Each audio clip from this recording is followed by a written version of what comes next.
Happy Monday, Pride Academy. I hope you're all staying safe and healthy and following all the instructions you're supposed to be following.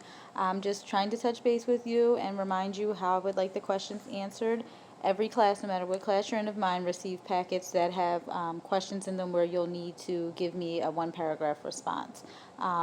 Remember, you always have to wrap out your responses, which means that you need to restate the question, answer the question, provide evidence, and then explain how that evidence proves your answer.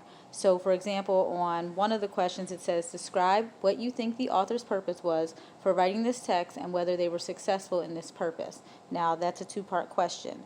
So your response for this should be a little bit longer because you need to prove both responses.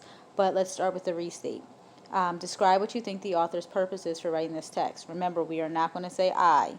So if you're describing what you think the author's purpose is, you can simply say, the author's purpose for writing this text is, and the reason that you can say that without saying I is that we know it's your opinion because you are the one that wrote it. So there's no need to say I.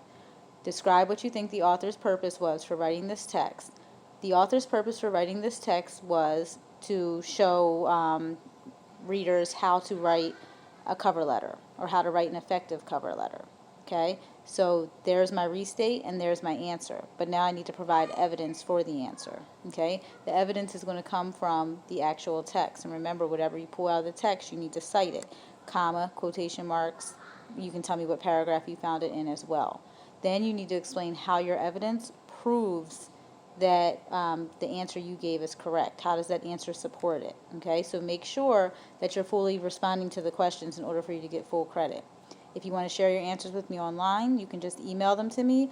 I enjoyed speaking to some of you on Friday. I also emailed some of you as well. If you have access to this video on Instagram, please make sure that you share it with your classmates. If you can prove to me that you called a classmate, you shared information with them, I'm not telling you to go in person and share information with anybody, but if you can call them on the phone, I'll give you community service. I'm also taking back the fact that community service cannot be done within your household.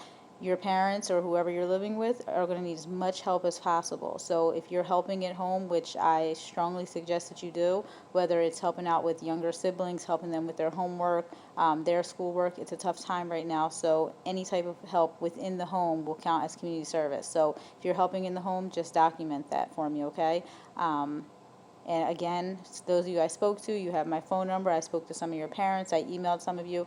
You can reach out to me. I can help you. If you want your grades put in sooner, you can just email me, and I will go through and grade it. Okay? If you have any questions, I'll talk to you soon. If I spoke to you on Thursday, I'll speak to you sometime today. If I spoke to you last Friday, then I'll speak to you tomorrow on Tuesday. All right? Stay safe, everybody.